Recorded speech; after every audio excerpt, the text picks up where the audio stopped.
Chapitre 3 des Éphésiens, nous lirons les 13 premiers versets.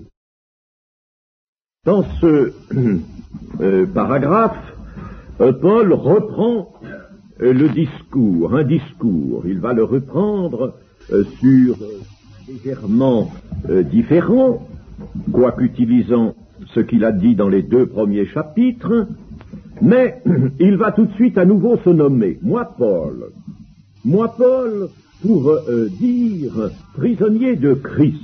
Dans ce passage, il va d'ailleurs essentiellement parler de son ministère d'apôtre, et c'est en parlant du ministère d'apôtre qu'il va montrer par contraste les richesses incompréhensibles de Christ.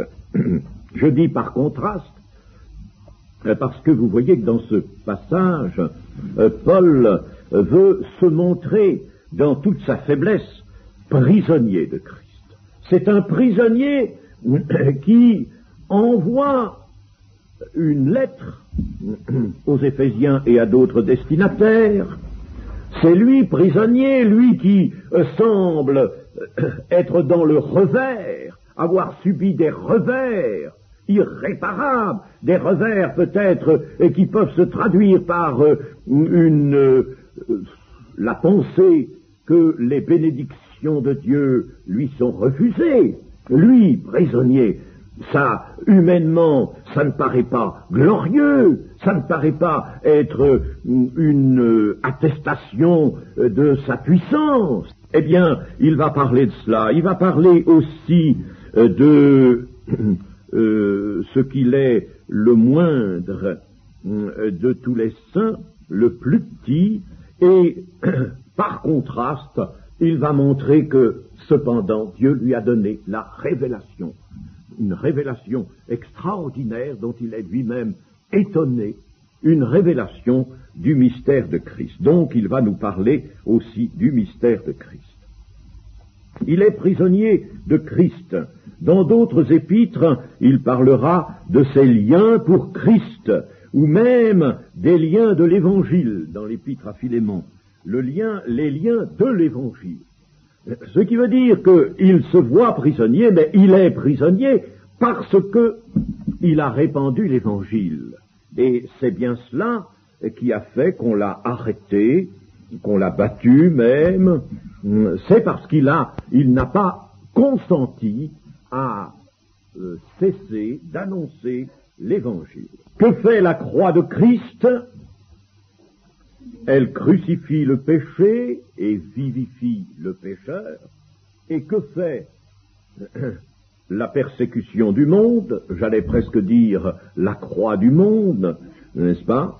Eh bien, elle meurtrit ou tue le corps, mais c'est cependant un sujet de joie et de gloire. Donc, les deux choses vont parfaitement ensemble, la croix de Christ portée qui crucifie le pécheur, qui vivifie le pécheur, et aussi à cause de cette croix que le monde ne comprend pas et qu'il persécute les meurtrissures ou les privations de liberté, comme c'est le cas, qui sont un sujet de gloire et de joie. Dans l'acceptation des liens et des persécutions à cause de l'Évangile, je dis bien à cause de l'Évangile. Trop souvent, des chrétiens nous parlent de souffrance ou de persécution ou de tribulation, et ce sont des choses qui leur viennent parce que, à cause de leur mauvais comportement, de leur mauvaise conduite. Alors là, c'est pas la même chose, n'est-ce pas? Attention, c'est que ça fait deux choses. Il ne s'agit pas de ça pour Paul, c'est pas parce que il a mal agi, parce qu'il s'est mis en colère, parce que il a voulu se mêler de choses politiques, etc. Non. C'est uniquement parce que, avec sagesse, avec fermeté, mais aussi avec grand amour, il a annoncé l'Évangile. Eh bien donc, dans l'acceptation des liens ou des persécutions à cause de l'Évangile, Paul montre sa grande charité pour tous ceux qui ont trouvé le salut par son moyen. À cause de cela, moi, Paul, le prisonnier de Christ, pour vous, païens, pour vous, c'est pour vous. c'est-à-dire c'est par amour pour vous.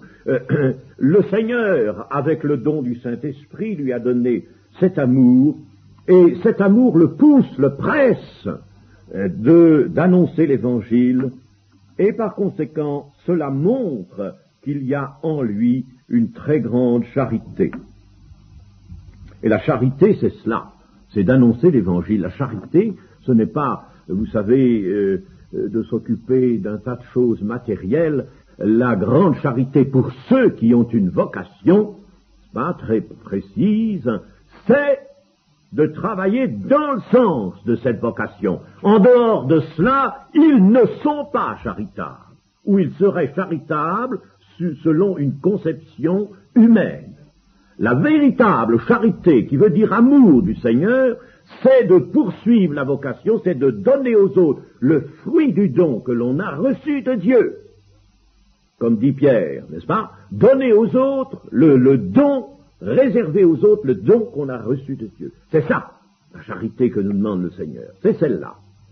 Les choses qui seraient d'ordre matériel étant négligeables à côté de cela, même si de temps à autre, il faut bien y participer, c'est chose négligeable. La véritable charité, c'est celle-là. Le monde ne comprend pas cela. J'imagine que la charité, ça consiste à faire comme les membres de la conférence Saint-Vincent de Paul et d'aller tous les mois avec un petit panier de provisions chez quelques vieux dont on a la liste, n'est-ce pas, pour leur apporter ça. C'est gentil, ça leur fait plaisir, n'est-ce pas? C'est bien, mais c'est pas ça qui leur donne la vie. Et d'aller, je l'ai dit souvent à quelqu'un que je connais bien et qui est membre précisément de la conférence Saint-Vincent de Paul, je dis c'est très bien, tu leur donnes de quoi manger, ça les aide beaucoup, c'est certain, tu fais bien, tu te fais pas mal, mais il y a quelque chose de terrible, c'est que tu les laisses dans la mort. Parce que leur as-tu annoncé l'évangile? Non. Non, non, non. Tu les laisses dans la mort. Et ça, c'est pas la charité, ça. N'est-ce pas? La charité, c'est donc d'utiliser le don qu'on a reçu de Dieu, n'est-ce pas? De ne cesser de l'utiliser pour vous, pour les autres. Et puis, Paul n'a-t-il pas été une source de bénédiction pour eux? Nous n'oublions jamais, n'est-ce pas? Nous faisons en ce moment l'étude des patriarches. N'oublions jamais que nous sommes dans le cadre de la promesse faite à Abraham. Elle continue cette promesse, elle est en train de s'accomplir, de continuer à s'accomplir jusqu'au retour du Seigneur. Eh bien, dans cette promesse, il était dit à Abraham qu'il serait une source de bénédiction. Toutes les familles de la terre seront bénies en toi, une source de bénédiction. Parce que quand on travaille, n'est-ce pas, à cette postérité qui se construit par la foi, cette postérité, elle est nommée en Isaac, dans le fils de la promesse. Elle est nommée en Isaac, dit Paul, n'est-ce pas? Eh bien, si on travaille à construire cette postérité, qui est la postérité de Christ, n'est-ce pas? Bien sûr, c'est la même. Eh bien, mes amis, là, n'est-ce pas, on travaille dans le cadre de la promesse d'Abraham, et en effet, on apporte aux autres cette bénédiction dont le point de départ, Abraham a été, lui, le premier à s'entendre dire qu'il serait source de bénédiction pour le monde, et c'est vrai, parce que sa postérité, c'est précisément la postérité bénie. Il est une source de bénédiction, d'autant plus que Paul a conscience d'une dispensation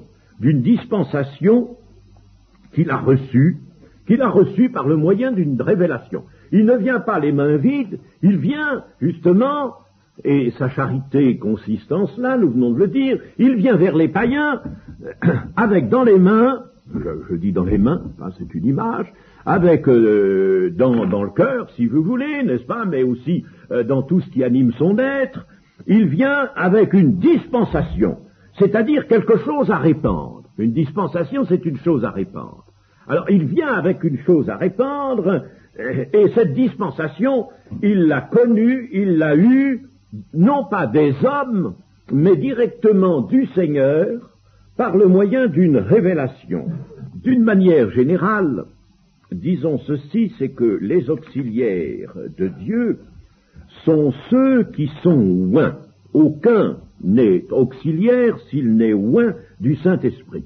Or, aujourd'hui, tous les enfants de Dieu sont destinés à être oints, puisque le don du Saint-Esprit est pour tous. Et disons que les chrétiens sont auxiliaires de Dieu en ce sens qu'ils sont les témoins de Christ.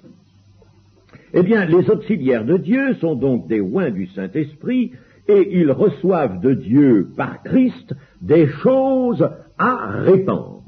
Ils reçoivent aussi, eux, une dispensation qui prend place dans la grande dispensation de la grâce, mais ils ont une dispensation des œuvres préparées d'avance. Vous devriez tous, mes amis, être conscients d'avoir une dispensation de choses à répandre, des choses à répandre. Mais attention, on ne s'acquitte pas de ça, n'est-ce pas, en allant simplement regarder les boîtes aux lettres et en mettant des papiers dedans et disant au bout de 2 heures de ce travail, ça y est, c'est fini, j'ai rempli mon rôle, n'est-ce pas? Vous avez parlé à des boîtes aux lettres, je ne sais pas, mais écoutez, je me suis trouvé à Paris assez souvent. Je parle surtout pour les Parisiens. Je ne vous empêche pas de répandre des papiers. Mais ne dites pas que vous avez terminé quand vous avez fait ça. Ne dites surtout pas ça.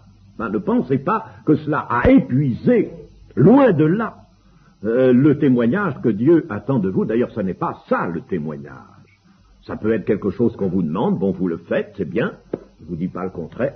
Mais ne croyez pas cela. Je me suis trouvé à Paris souvent, dans différentes maisons, et je me rappelle à Colombes notamment, où je suis resté un certain nombre de jours, et le matin, on m'avait laissé un appartement, le matin je descendais, et quand le facteur était passé, je voyais par terre un amoncellement de papier effroyable au-dessous des boîtes aux lettres.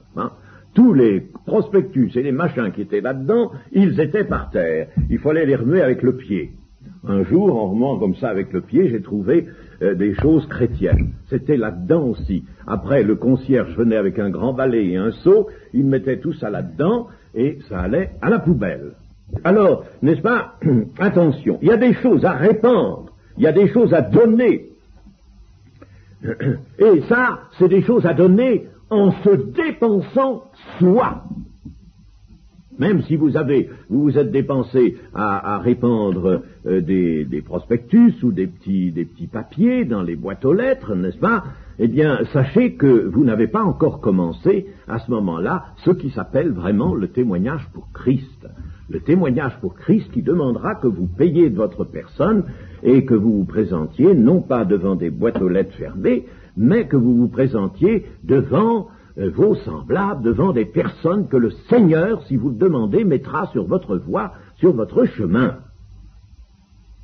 Heureux ceux qui peuvent, lorsqu'ils vont chez un commerçant, lorsque ils ont des occasions, n'est-ce pas, parlent tout de suite, n'est-ce pas, et parlent du Seigneur. Heureux ceux-là, c'est ce que le Seigneur attend d'eux qu'ils parlent. Et attention, que rien dans leur vie ne puisse contredire ce que leur bouche affirme. Ou qu'il n'y ait pas le oui et le non, mais le oui des deux côtés. Alors, je disais donc qu'il y a des choses à répandre, et que par tous les auxiliaires de Dieu qui sont oints du Saint-Esprit, et ce n'est pas pour leur propre avantage que ces auxiliaires sont oints. Ça n'a jamais été dans toute la Bible.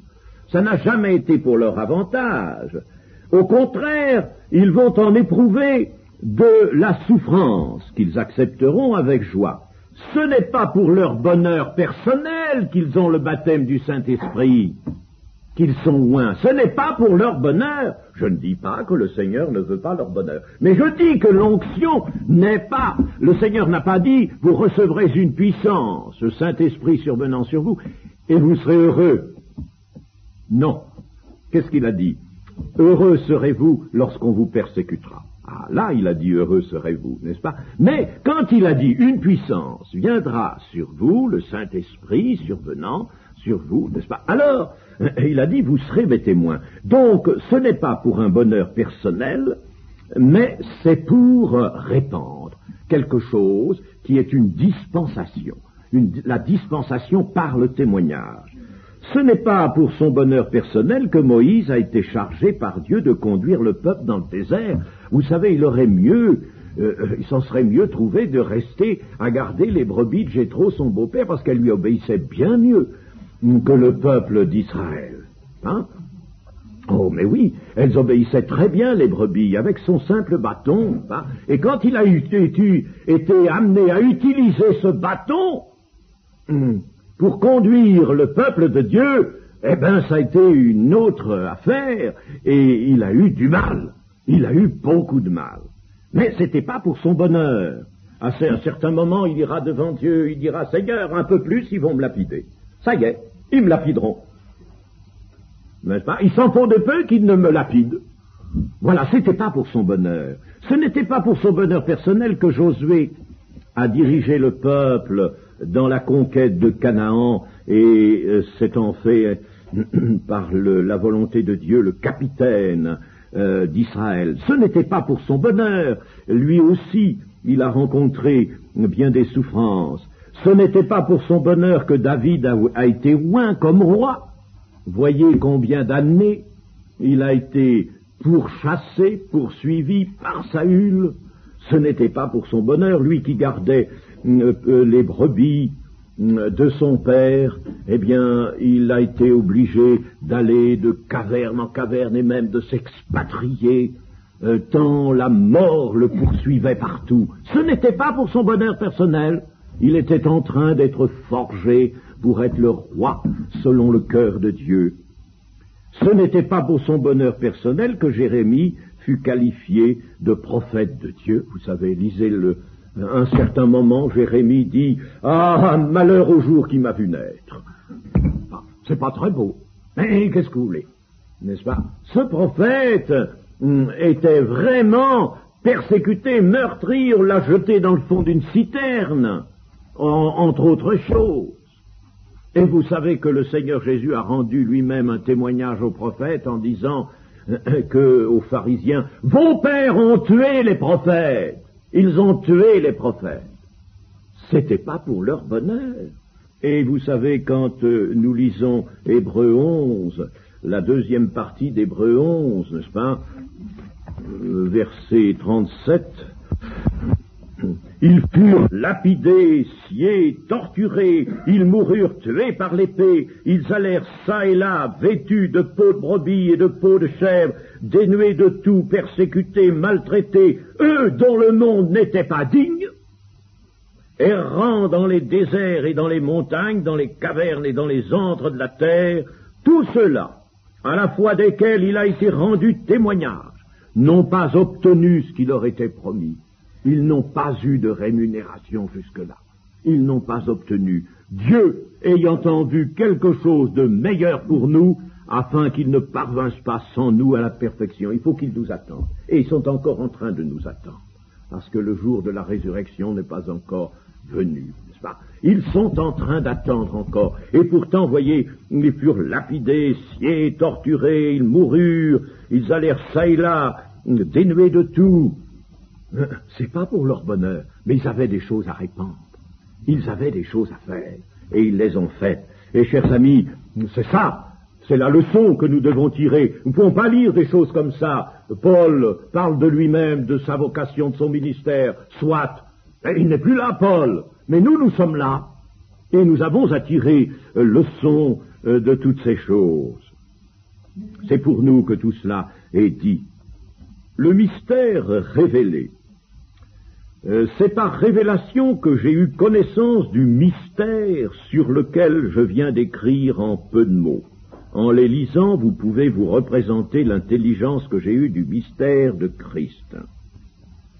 Paul vient d'écrire sur ce mystère dans les 2 premiers chapitres. En effet, il a déjà parlé de ce mystère, même sans employer le mot mystère, il a parlé du dessein de Dieu.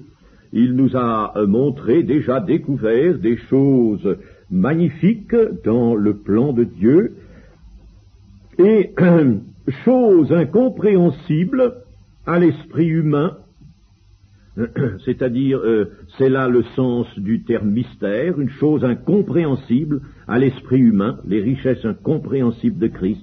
C'est incompréhensible à l'esprit humain. C'est une chose, donc, le mystère incompréhensible, mais qui demeure secrète, par conséquent, jusqu'à ce que Dieu consente à révéler par son esprit. Nous avons déjà vu ça, la révélation par l'esprit, je n'insisterai donc pas. L'évangile, lui, contient le mystère de Christ, et c'est dire, par conséquent, combien l'évangile est impénétrable par la seule intelligence humaine. Impénétrable. On pourra, lire, faire triturer la lettre, faire de l'explication comme on fait de l'explication française en littérature, mais ça n'ira pas loin. Les richesses resteront incompréhensibles et on ne les recevra pas. Alors, c'est dire aussi, puisque l'Évangile contient ce mystère qui est incompréhensible à l'esprit humain et qui doit être révélé, ça montre une chose, c'est que le Nouveau Testament n'est pas un code. Je dis le Nouveau Testament, je pourrais dire toute la Bible, mais on me dirait, il y a la loi de Moïse là, n'est-ce pas, et il y a des éléments qui sont là formels. Il y a des préceptes, il y a des ordonnances. Bon, alors, je ne dis pas à cause de ça, bien que je pense que l'Ancien Testament aussi est une pensée. C'est bien d'ailleurs ce que laissait entendre le Seigneur Jésus. Eh bien, le Nouveau Testament particulièrement n'est pas un code, mais il apporte la lettre du mystère. Et cette lettre du mystère que la Bible retient, qu'elle a conservée pour nous, n'est-ce pas, cette lettre du mystère, il faut la pénétrer par l'Esprit qui seul vivifie. C'est infiniment enrichissant de méditer sur la manière dont le Seigneur Jésus et les apôtres utilisaient l'Ancien Testament. C'est quelque chose d'extraordinaire. On voit bien qu'ils ne l'utilisent pas dans la seule portée littérale. Ils savent donner une envolée à toutes sortes de choses, et particulièrement, bien sûr, le Seigneur Jésus. Vous savez, si l'on se met à cette école, on est comme les deux disciples sur la route d'Emmaüs. Vraiment, n'est-ce pas, on s'aperçoit qu'il y a dans l'Ancien Testament une magnifique révélation. Mais que dire aussi du Nouveau Testament, qui a une révélation et qui n'est pas un code. Si je dis cela, c'est parce que trop de chrétiens ont cette habitude de dire, est-ce que c'est écrit ça, ou ça c'est pas écrit, ça c'est pas dit, ça c'est dit. Alors où est-ce que c'est dit ça, voyons? Alors ils consultent la Bible, et particulièrement le Nouveau Testament, comme on consulterait par exemple le Code civil, le Code pénal, n'est-ce pas, en cherchant l'article L 1382, n'est-ce pas, avec l'article R 324, etc. Enfin, non, ça n'est pas cela la Bible. Quand quelqu'un vous dit, par exemple, dans la Bible, il n'est pas interdit de fumer. Ben oui, j'ai entendu ça, et pas moi seul. Ou il n'est pas interdit de faire telle chose, ou il n'est pas dit que l'on doive ceci, que l'on doive cela. C'est une pensée, c'est un mystère qui se révèle, et s'il est reçu, ce mystère, si les paroles de Christ sont gardées, reçues intérieurement, et si le Saint-Esprit met son éclairage là, sur ce mystère, alors là, nous saurons ce que nous avons à faire. Mais jamais, chers amis, c'est une preuve véritablement d'extrême faiblesse. Et ça, une faiblesse qui n'est pas bonne, que de considérer la Bible comme un code, comme une somme de préceptes, n'est-ce pas? Il faut toujours chercher le précepte qui s'adapte à telle ou telle situation. Non, c'est pas ça.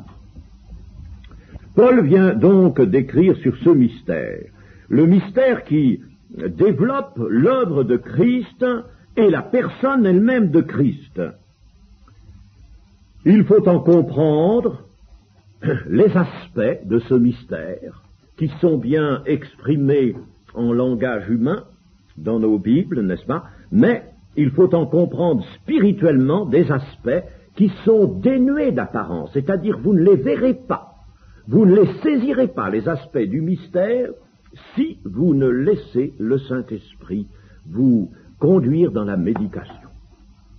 Le Saint-Esprit vous conduira à découvrir les aspects, et je sais que vous l'avez fait déjà, n'est-ce pas? Beaucoup de chrétiens l'ont fait, tout à coup, n'est-ce pas? S'ils s'appliquent à méditer dans la prière, il y a quelque chose qui leur parle particulièrement, quelque chose. Mais continuez, persévérez dans cette voie, et vous verrez s'ouvrir la compréhension du mystère caché, mais révélé au saint. Il n'est pas révélé qu'à Paul, il est révélé au saint, nous l'avons vu l'autre jour.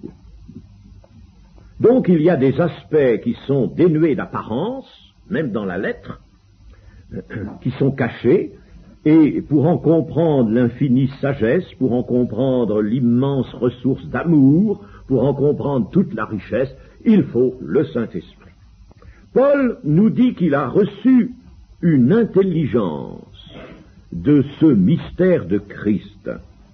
Évidemment, si on lisait ça, n'est-ce pas, sans prendre garde au contexte, en les lisant, vous pouvez vous représenter l'intelligence que j'ai du mystère de Christ. On en recueillerait tout de suite l'idée, n'est-ce pas, que Paul sort un petit peu de la réserve, de la modestie, qu'il enseigne d'autre part, de l'humilité même, et que, n'est-ce pas, il se pavane un petit peu. Ce n'est pas cela, bien sûr.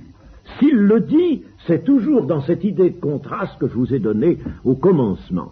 C'est dans cette pensée de contraste. Paul ne peut pas être taxé ici d'orgueil, n'est-ce pas? Pas du tout. Il a reçu une intelligence, c'est-à-dire une compréhension et une pénétration profonde. Il est allé dans les profondeurs du mystère. Une pénétration profonde du mystère de Christ. Et quand a-t-il eu ça? À quelle circonstance fait-il allusion ici? En les lisant, vous pouvez vous représenter l'intelligence que j'ai eue du mystère de Christ. Il a eu certainement des révélations, n'est-ce pas? Mais il y en a une que nous connaissons et qui a été tout à fait extraordinaire, celle-là, c'est dans 2 Corinthiens 12, nous l'avons vu déjà l'autre jour, 2 Corinthiens 12, verset 2, « Je connais un homme en Christ qui fut, il y a 14 ans, ravi jusqu'au 3e ciel. Si ce fut dans son corps, je ne sais. Si ce fut hors de son corps, je ne sais. Dieu le sait. Et je sais que cet homme, si ce fut dans son corps ou sans son corps, je ne sais, Dieu le sait, fut enlevé dans le paradis, et qu'il entendit des paroles ineffables qu'il n'est pas permis à un homme d'exprimer. Je me glorifierai d'un tel homme, mais de moi-même je ne me glorifierai pas, sinon de mes infirmités. Si je voulais me glorifier, je ne serais pas un insensé, car je dirais la vérité. Mais je m'en abstiens, afin que personne n'ait à mon sujet une opinion supérieure à ce qu'il voit en moi ou ce qu'il entend de moi, et pour que je ne sois pas enflé d'orgueil, à cause de l'excellence de ces révélations, il m'a été mis une écharde dans la chair, un ange de Satan pour me souffleter et m'empêcher de m'enorgueillir, à cause de l'excellence de ces révélations. Ainsi Paul a été ravi, et il ne sait pas à ce moment-là comment il vivait. Il ne sait plus.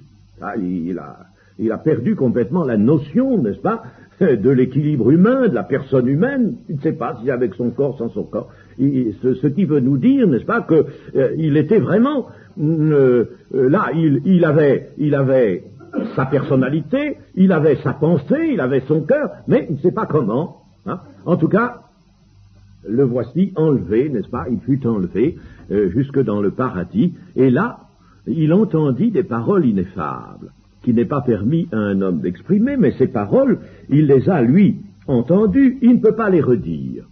Jean aussi a eu des paroles qu'il ne peut pas redire.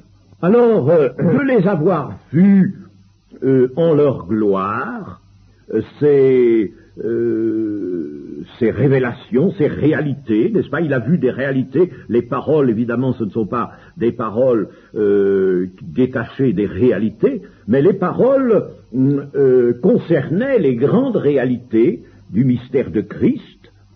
Alors, d'avoir vu ces réalités en leur gloire, dans un immense relief de la gloire du ciel, n'est-ce pas?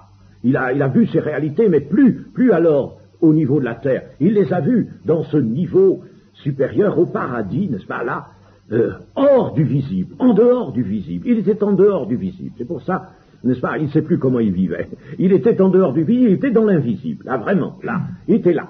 Et alors, il entend ces paroles, il a donc touché, senti ces grandes réalités du mystère de Christ à ce moment-là, dans leur gloire. Et alors, il pourra en parler, lui, en langage humain. Il peut en parler en langage humain, n'est-ce pas? C'est bien ce qu'il dit. Il faut que chacun juge à ce qu'il voit en moi ou qu'il entend de moi. Voit en moi, entend de moi. Voyez-vous?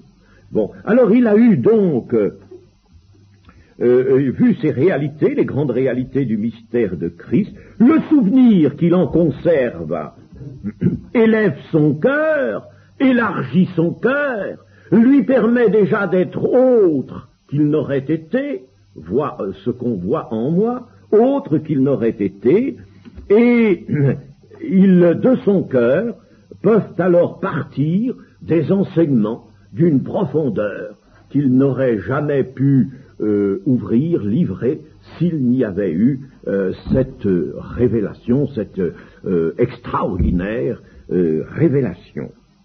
Il a eu cela, il a eu d'autres révélations, certainement, n'est-ce pas, nous n'en doutons pas, mais vous voyez quelle révélation il a eue. Hein.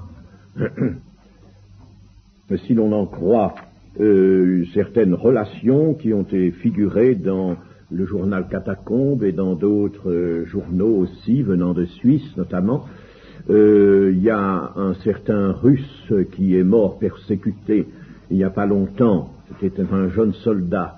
Il y a eu de longs articles à son sujet, a été très jeune, à l'âge de 20 ans, un croyant remarquable, peu importe son origine, n'est-ce pas, il était un croyant remarquable. Et je ne sais pas si vous l'avez lu comme moi, il a été lui aussi ravi, n'est-ce pas? Il a été ravi, dans son corps ou sans son corps, on ne sait, n'est-ce pas, on ne peut pas le dire. Il a été ravi, et il est allé, lui aussi, dans la cité de Dieu. Il a été emmené. Tout ce qu'il peut dire, c'est qu'il a été emmené par des anges. C'était au moment où il était dans le sommeil, il a été emmené par des anges. Il croit que c'est avec son corps. Avec son corps, il croit. Oui, enfin, il a eu, c'est ce qu'il pense. Et il a été enlevé, et il a vu la cité de Dieu. D'ailleurs, j'ai bien aimé ce récit de sa vision de la cité de Dieu, parce que je ne me glorifie pas non plus, notez, mais enfin, j'ai une interprétation sur l'Apocalypse, la cité de Dieu, qui correspondait très bien à la vision qu'il a eue, n'est-ce pas? Alors, ça m'a tout de même été très utile, n'est-ce pas? On a fait quelquefois de cette ville un cube, c'est pas du tout ça, n'est-ce pas? C'est une ville qui est très haute parce qu'elle est située sur une très haute montagne. Alors, voilà, n'est-ce pas, une chose. Il n'y a pas de raison qu'on ne donne pas accès à cela. Il n'y a rien qui soit en opposition avec l'écriture. Il y aurait quelque chose qui serait en opposition avec ça, ce serait le manque de foi, bien sûr. Hein. Beaucoup de gens sont tellement réservés dès que la foi devient à bord d'un domaine un petit peu éthéré, hein, ils ont peur, tout de suite, ils ont peur. Mais moi, je n'ai pas peur. Pas si vous avez peur, mais moi, je n'ai pas peur. Mais attention, toujours, n'est-ce pas, contrôler avec ça. Et vous, ça, c'est notre grand contrôleur. La Bible, c'est le grand contrôleur. Eh bien donc, il y a des visions, des révélations. Ne demandez pas des visions comme celle de cet Ivan, n'est-ce pas, de ce jeune Russe, qui a été martyrisé, lui, parce que peut-être que si vous aviez la vision, vous seriez aussi martyrisé. Il faudrait peut-être les deux choses, n'est-ce pas? Et Dieu lui a donné beaucoup, n'est-ce pas, mais il lui a demandé beaucoup aussi. Il a été terriblement martyrisé.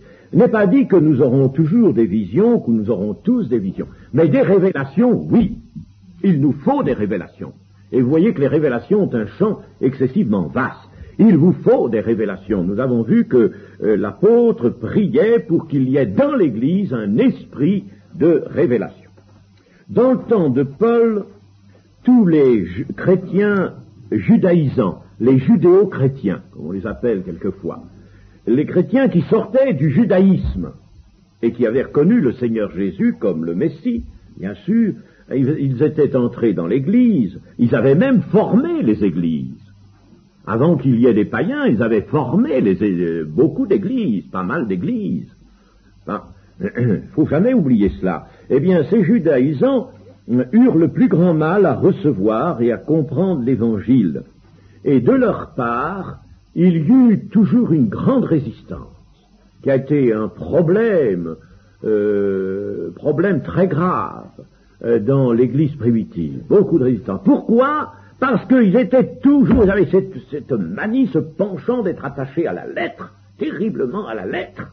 Ils ne pouvaient pas se dégager de la lettre, voyez-vous. Et alors, bien entendu, empêchait le Saint-Esprit de leur ouvrir le cœur pour comprendre vraiment la puissance de Dieu. Alors, aujourd'hui, ceux qui sont attachés à la lettre, ceux qui parlent toujours de versets bibliques comme on parle des articles du Code pénal, eh bien, ceux-là se ferment, attention, à la compréhension profonde de l'Évangile. Prenons bien garde à cela.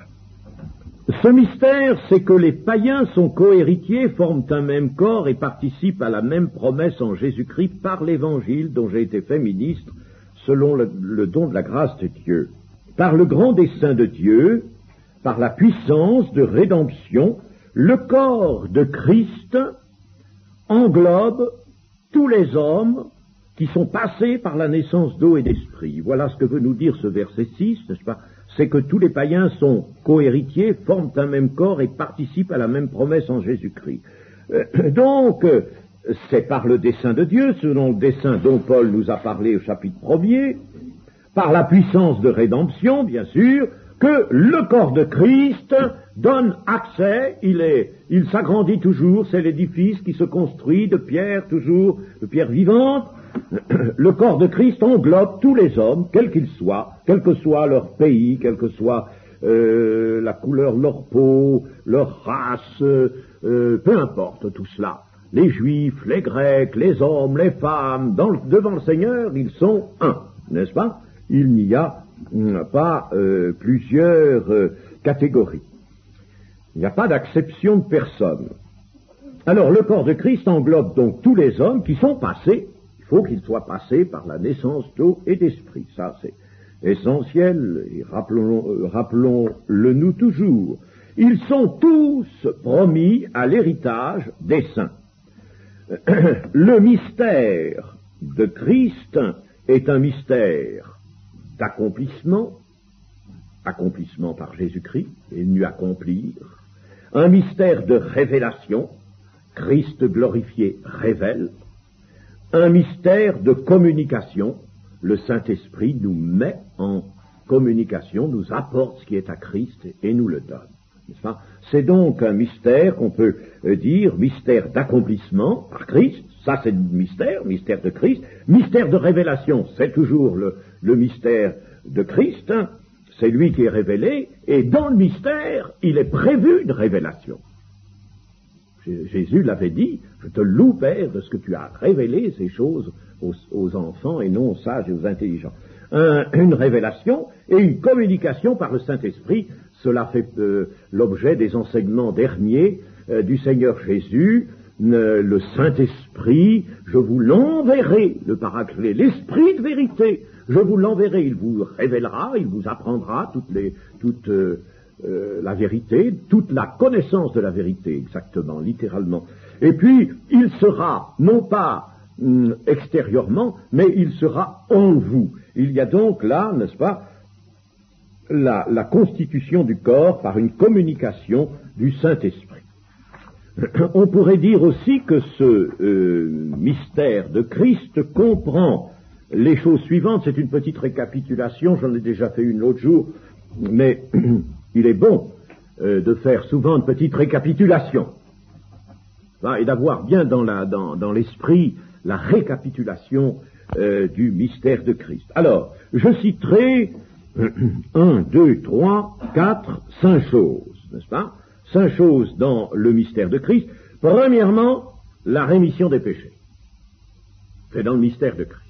Rémission des péchés, moyennant la foi et la repentance, bien entendu. Rémission des péchés. Deuxièmement, je dirais la filiation divine en Christ, ou si vous voulez, le pouvoir de devenir enfant de Dieu et par conséquent d'être sur le plan de Christ, le pouvoir de devenir enfant de Christ. Une filiation. Ils ne sont plus gens de chair, ils sont gens d'esprit. Et ce n'est pas l'œuvre de la chair et du sang, c'est l'œuvre de Dieu. Ils sont nés de Dieu. Nés de Dieu. Alors, donc, le pouvoir de devenir enfant de Dieu que nous avons appelé la filiation divine en Christ. Troisièmement, l'intégration en un seul corps. Ça, c'est très, très important. Ne prenons pas tout ce qui nous est dit du corps comme simplement des images. Intégration en un seul corps. Et quatrièmement, le don de l'esprit avec pour corollaire le témoignage. Vous serez mes témoins. Le don de l'esprit. Et cinquièmement, l'héritage des saints dans la lumière. L'héritage qui est réservé aux saints. Voilà le mystère de Christ dans si vous voulez, les grandes lignes. Nous avons dit qu'il était un mystère d'accomplissement, un mystère de révélation et un mystère de communication, de transmission à chacun. Parce que, j'ai eu l'occasion de le dire, s'il n'y avait que l'accomplissement de Christ, s'il n'y avait que la révélation du mystère, et que vous ne puissiez pas, les uns et les autres, en être faits bénéficiaires par le Saint-Esprit, ça vous donnerait grand-chose, n'est-ce pas? Quand on me dit, par exemple, Rothschild est très riche, il a une grande fortune, je ne sais pas si c'est toujours le cas, il est très riche, bon. Mais, ça, c'est pas ça qui m'enrichit. Je veux bien le croire, n'est-ce pas, qu'il est très riche. C'est pas ça qui m'enrichit. Eh bien, n'est-ce pas, si l'on nous disait, il y a une magnifique rédemption en Jésus-Christ, magnifique rédemption, ça a été accompli sur la croix par résurrection, et il y a une rédemption. Oui, mais j'en voudrais, moi, de cette rédemption. Je voudrais, il faut qu'il y ait communication. Donc, dans le mystère de Christ, il y a ces 3 choses, et nous avons vu que le contenu intérieur du mystère de Christ était ces 5 choses: rémission des péchés, filiation divine, intégration en un seul corps, don de l'esprit et héritage. La grâce qui a été faite à l'apôtre Paul le remplit d'admiration de la bonté, de la puissance de Dieu. Il va dire, j'ai été fait ministre, l'évangile dont j'ai été fait ministre, selon le don de la grâce de Dieu qui m'a été accordé par l'efficacité de sa puissance. Il a été fait ministre par la puissance de Dieu, mais selon une grâce, et tout cela le remplit d'étonnement et l'humilie, parce qu'il va dire, à moi, cela m'a été fait à moi, qui suis le moindre de tous les saints, le plus petit de tous les saints. Cette grâce a été d'annoncer aux païens les richesses incompréhensibles de Christ. Donc il y a un grand contraste dans lequel s'oppose l'homme que Dieu utilise, l'homme lui-même, et les immenses richesses de Christ. N'est-ce pas? Et je pense que tout homme pourrait dire comme Paul, même s'il n'a pas participé au meurtre d'Étienne, il a fait tout autre chose. On peut dire que tout homme qui reçoit un ministère, ou tout homme ou femme qui a à remplir le témoignage, n'est-ce pas? Eh bien, alors, on peut voir ce contraste. Vraiment, la pauvreté de l'homme, la petitesse de l'homme, à côté des immenses richesses qu'il s'agit de recevoir de Dieu, reçues de Dieu, et qu'il s'agit de dispenser, de distribuer autour de soi. Les richesses incompréhensibles de Christ, on pourrait dire, c'est la richesse de la grâce, c'est la richesse de la gloire, de l'héritage, c'est la plénitude de l'esprit et la plénitude de Dieu. Voilà, n'est-ce pas, ces grandes richesses, puisque la plénitude de Dieu est en Christ. Tout cela, ce sont les richesses incompréhensibles. C'est incompréhensible, n'est-ce pas, que dans un homme, par un homme qui a été crucifié, et même que nous savons être ressuscité et glorifié, incompréhensible que toutes ces choses nous soient données. N'essayez pas de les raisonner, on peut les comprendre par des voies spirituelles, mais non pas les raisonner, ça reste incompréhensible. L'apôtre dit bien deux choses ici.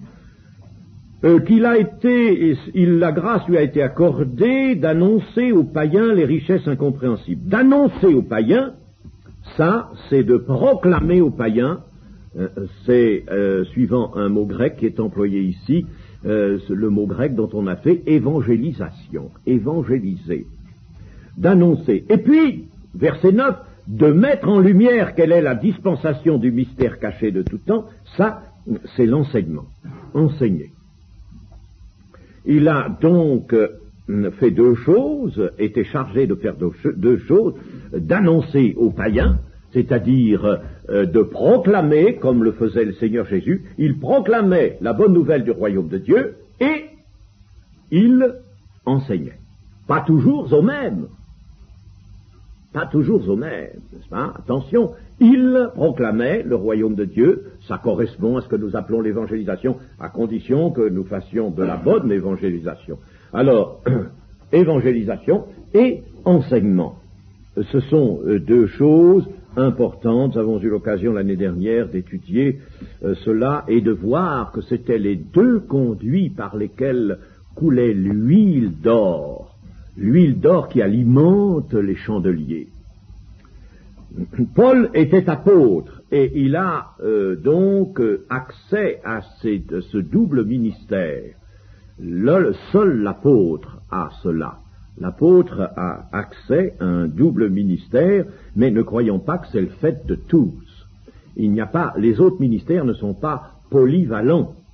Et celui qui est évangéliste est en général peu apte à enseigner. Il pourra peut-être donner l'enseignement élémentaire, mais s'il se mêle d'enseigner, il va dévier. Il risque de se tromper. Donc, il ne faut pas que l'évangéliste enseigne, il ne faut pas que le docteur lui-même se livre à l'évangélisation. Il est dit pour lui que celui qui enseigne s'attache à son enseignement. Paul va mettre ici en relief l'action créatrice de Dieu, la dispensation du mystère caché de tout temps en Dieu qui a créé toutes choses. C'est pas une inutilité. Il met en relief l'action créatrice de Dieu pour rappeler ainsi que la rédemption est, tout comme la création, un acte de la toute-puissance de Dieu. Il faut la puissance créatrice pour créer le ciel, la terre et tout ce qui existe. Et il faut cette même puissance créatrice pour sauver des hommes, les faire naître de nouveau, et pour les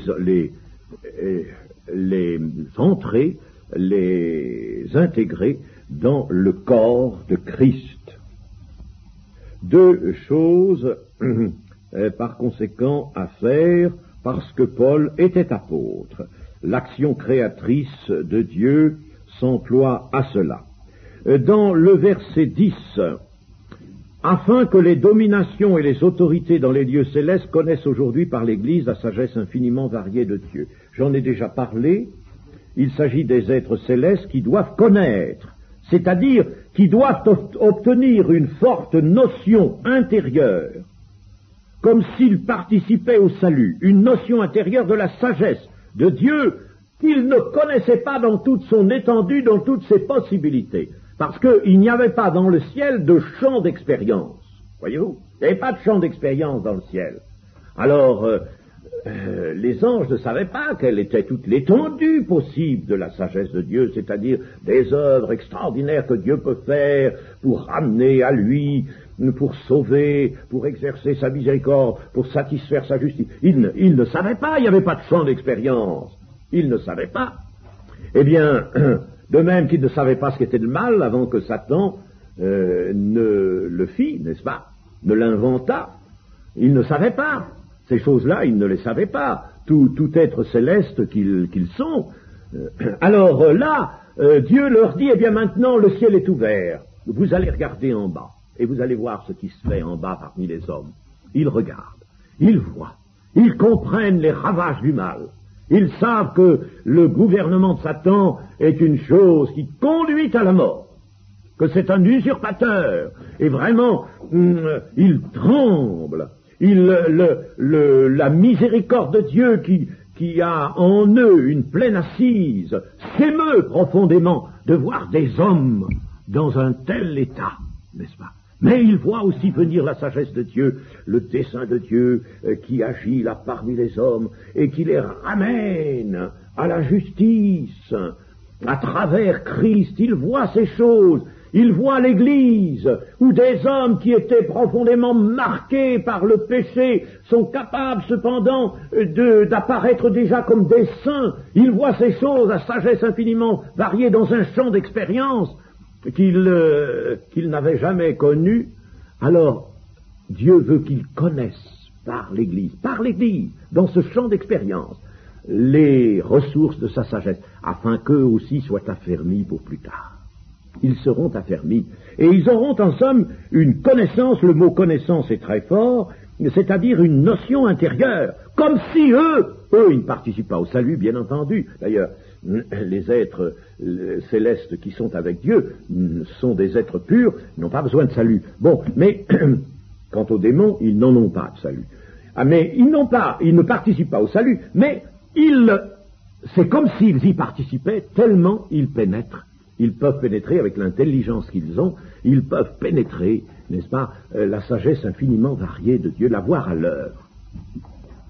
C'est une sagesse qui est variée parce qu'elle s'adapte à toute situation, à tout cœur d'homme, une sagesse qui est parvenue à sauver des créatures tellement séparées de Dieu. Vraiment, la sagesse de Dieu a des ressources infinies, variées, étonnantes pour les anges. Et vous savez que les anges chantent un cantique quand il y a seulement une seule âme d'homme qui se convertit.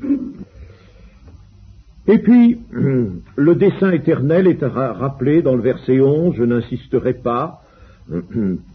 On a déjà vu cela, c'est un peu une répétition. Prenons le verset 13, le dernier, pour aujourd'hui. Aussi, je vous demande de ne pas perdre courage à cause de mes tribulations pour vous, elles sont votre gloire. Alors, Paul, n'est-ce pas, qui est en prison et qui écrit de là en tant qu'apôtre, exerçant son ministère d'apôtre, a tout de même une petite appréhension concernant les chrétiens, pas pour lui, mais pour les chrétiens. Il a une appréhension, c'est que les chrétiens soient un peu découragés en disant, mais vraiment, nous allons de revers en revers, nous allons d'épreuve en épreuve, pourquoi Dieu quand même ne tirerait-il pas Paul de sa prison? Pierre a bien été tiré, lui, de sa prison. Pourquoi Paul demeure-t-il si longtemps en prison? Que se passe-t-il? Est-ce que Dieu nous aurait abandonnés? Vous voyez, il pourrait y avoir un processus de découragement. Alors, Paul va au-devant, et il va leur dire de ne pas regarder à ce qui paraîtrait une faiblesse, à ce qui paraîtrait même une absence de bénédiction de la part de Dieu, n'est-ce pas, un revers, une défaite, parce que c'est en réalité votre gloire, leur dit-il. Pour en arriver à cette idée, Paul supporte des souffrances en rapport avec la conversion des destinataires de la lettre. Il supporte des souffrances, et comme je l'ai dit tout à l'heure, c'est parce qu'il a été animé par une grande charité et qu'il a voulu continuer à annoncer l'évangile. S'il s'était abstenu, il ne serait pas en prison. Enfin, alors, Paul supporte des souffrances en rapport avec la conversion des gens auxquels il s'adresse, et par conséquent, il leur dit, si je suis en prison, c'est parce que je vous ai annoncé l'évangile, vous l'avez écouté, vous vous êtes convertis, vous formez maintenant des églises, eh bien moi je suis en prison à cause de ça, mais c'est votre gloire, c'est votre gloire. Et on peut dire que, aujourd'hui, avoir un pasteur qui met sa confiance non pas dans l'approbation du monde, ni dans la complaisance des hommes, mais dans la croix de Jésus-Christ, ça, c'est une gloire pour l'Église. c'est toujours une gloire pour l'Église. Un pasteur qui, le premier, porte sa croix et suit Jésus-Christ, c'est une gloire. C'est une gloire. C'est ainsi qu'il est dit dans une autre épître, honoré de tels hommes, n'est-ce pas? Mais Pierre dit bien que les pasteurs, les anciens, donc par conséquent les pasteurs, comme on dit maintenant, les anciens, eh bien, doivent être les modèles du troupeau. Les modèles du troupeau. C'est donc une gloire aux églises à imiter ces pasteurs qui portent leur croix et qui suivent vraiment Jésus-Christ. Voilà, n'est-ce pas, ce que nous dit l'apôtre Paul. Il porte sa croix, non pas porter la croix signifiant porter une difficulté, porter tellement, mais c'est tout de même porter les souffrances de Christ, n'est-ce pas? C'est porter l'opprobre de Christ, les souffrances de Christ, c'est être soi-même, c'est accepter soi-même d'être constamment crucifié pour Christ. Eh bien, à cause de Christ, crucifié avec lui, c'est cela, et c'est une gloire pour l'Église. Il n'y a pas de gloire dans le fait que le pasteur est président de toutes sortes de grandes choses internationales, n'est-ce pas? C'est pas ça la gloire. Non, non. C'est pas ça. Oh, moi, un jour, je me rappelle, dans une dénomination, je n'en dirai pas le nom, mais le pasteur était un personnage très important, et 2 ou 3 des membres avec qui je parlais disaient, notre pasteur, c'est quelqu'un. Il est écouté, ceci, cela, il est président de ceci, il est directeur de cela. Magnifique. Mais la gloire, ce n'est pas cela. On devrait pouvoir dire, notre pasteur est en prison. Et c'est là notre gloire. C'est là notre gloire. Nous sommes vraiment, nous tirons une gloire du fait que notre pasteur, n'est-ce pas, il est persécuté parce qu'il nous a aimés, parce qu'il nous a annoncé un évangile puissant, parce qu'il n'a pas craint, il n'a pas eu peur des hommes pour nous sauver, nous. C'est ça notre gloire. Amen.